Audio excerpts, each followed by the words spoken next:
नमस्कार, आपका स्वागत है।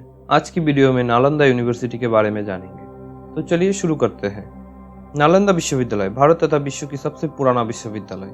आज हम इस विश्वविद्यालय के गौरवमय अध्याय के बारे में जानेंगे। नालंदा विश्वविद्यालय एशिया का सबसे बड़ा विश्वविद्यालय था, लेकिन उस समय की तुर्की शासक बख्तियार खिलजी नालंदा विश्वविद्यालय और इसकी पुस्तक भंडार को जलाकर राख कर दिया।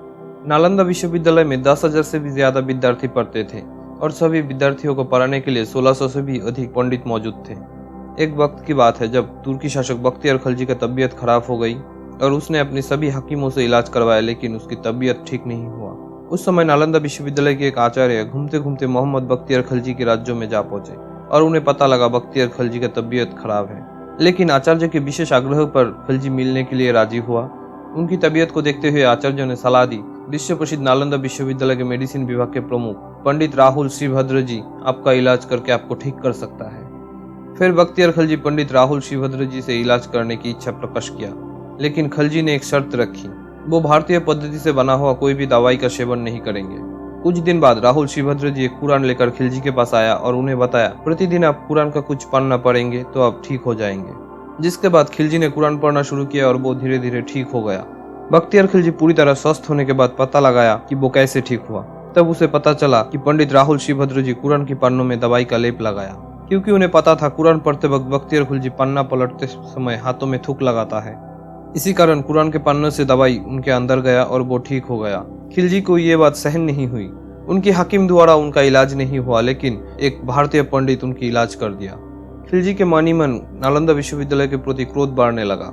उसके बाद खिलजी नालंदा पर आक्रमण कर दिया। बहुत ही क्रूर स्वभाव के साथ खिलजी ने संपूर्ण नालंदा विश्वविद्यालय को तहस-नहस कर दिया और सभी विद्यार्थी और पंडित को मार दिया। उसके बाद खिलजी ने आदेश दिया संपूर्ण विश्वविद्यालय को आग लगाने की और पूरी विश्वविद्यालय को तोड़ने की। नालंदा में अवस्थित सभी पुस्तकालय को आग लगा दिया, जिसमें भारत की संपूर्ण ज्ञान और भारत की भविष्य मौजूद था। नालंदा में अवस्थित पुस्तकालय को पूरी तरह जलने में 6 महीने का वक्त लगा।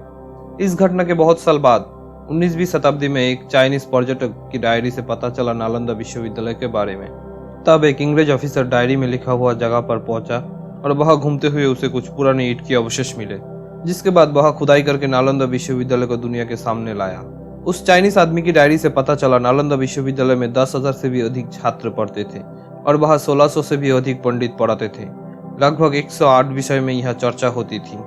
इस विश्वविद्यालय में दुनिया के कोने कोने से छात्र आते थे पढ़ने के लिए। यहाँ 100 से भी ज्यादा भवन और इमारत थी। यह हर भवन में कुएं की व्यवस्था थी। जगह जगह पर प्रांगण, प्रार्थना प्रांगण और बैठने की व्यवस्था थी। रहने के लिए प्रत्येक छात्र के लिए अलग अलग कमरे की व्यवस्था थी। हर कमरे में रोशनी की व्यवस्था थी। नालंदा में जो भी विद्यार्थी पढ़ने की इच्छा लेकर आता था, उनका एक साक्षात्कार होता था। 10 में से केवल 3 ही शिक्षार्थी यहाँ प्रवेश योग्य माना जाता था। वर्तमान में नालंदा विश्वविद्यालय एक नेशनल हेरिटेज साइट है और इसे यूनेस्को द्वारा संभाला जा रहा है। नालंदा विश्वविद्यालय को 3 राजाओं ने मिलकर बनाया, जिसमें पहला है मगध के राजा कुमारगुप्त। कुमारगुप्त ने 500 BC में नालंदा विश्वविद्यालय की स्थापना की थी। दूसरी राजा थी कर्नज के राजा हर्षवर्धन। उन्होंने नालंदा विश्वविद्यालय की दूसरी मंजिल निर्माण किया। उसके बाद बंगाल के राजा देवपाल नालंदा विश्वविद्यालय की ख्याति को देखते हुए तीसरी मंजिल का निर्माण किया। इस विश्वविद्यालय में छात्रों के रहने के लिए 300 से भी ज्यादा अधिक कमरा थे। ये विश्वविद्यालय दुनिया के सबसे पहला आवासिक विश्वविद्यालय था। इस विश्वविद्यालय में 3 श्रेणी के आचार्य थे, जो अपनी योग्यता अनुसार प्रथम, द्वितीय और तृतीय श्रेणी में आते थे। नालंदा विश्वविद्यालय के प्रसिद्ध आचार्य थे शीलभद्र, धर्मपाल, चंद्रपाल, गुणमती, श्रीमती प्रमुख। इस विश्वविद्यालय में वेद, वेदांत, संख्या, व्याकरण, दर्शन, शल्य विद्या, ज्योतिष विद्या, योग शास्त्र, चिकित्सा शास्त्र पढ़ाया जाता था। विश्वविद्यालय के छात्रों को किसी भी तरह की चिंता नहीं थी। उनके लिए वस्त्र, भोजन और शिक्षा सभी निःशुल्क था।